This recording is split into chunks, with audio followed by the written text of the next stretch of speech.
पहिल्या वर्षी सुमित माफ करा काही सेकंद मी तुम्हाला थांबवते. अपडेट आपण देऊया आपल्या प्रेक्षकांना.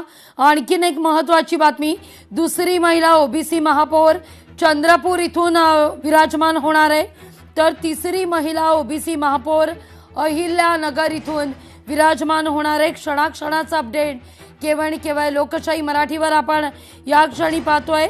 चौथी महिला ओबीसी महापौर अकोला इथून विराजमान होणार असल्याची बातमी समोर येते.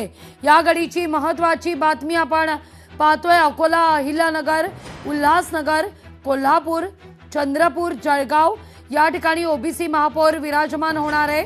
यापैकी 4 ठिकाणी महिला ओबीसी महापौर पदाकरता आता चिठ्ठी देखील काढण्यात येते. सुमित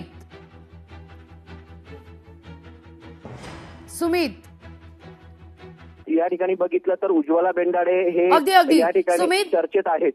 आपल्यासोबत, माफ करा मी तुम्हाला मध्येच रोखला, आपले प्रतिनिधी चंद्रपूरहून अनिल आपल्यासोबत जोडले गेलेले आहेत.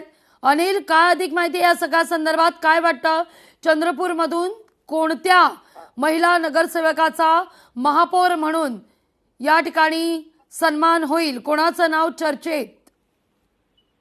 लागवी नक्कीच चंद्रपूर शहर महानगरपालिकेमध्ये पुन्हा एकदा महिला राजच पाहायला मिळत आहे. आता काँग्रेसकडून संगीता अमृतकर आहे, जे पहिल्या महापौर आहे, त्यांचं नाव आता चर्चेत पाहायला मिळते आहे. कारण की जेव्हा चंद्रपूर महानगरपालिका स्थापन झाली तेव्हा काँग्रेसची पहिली महापौर हे संगीता अमृतकर झालेली होती आणि ते काँग्रेसमध्ये जे काही गटबाजी आहे त्या दोनही गटबाजीला ते चालणारी ते व्यक्ती असल्यामुळे संगीता अमृतकर यांचं नाव आता चर्चेला जात आहे.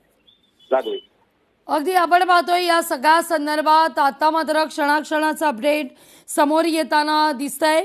पनवेल, इचलकरंजी, कोल्हापूर, उल्हास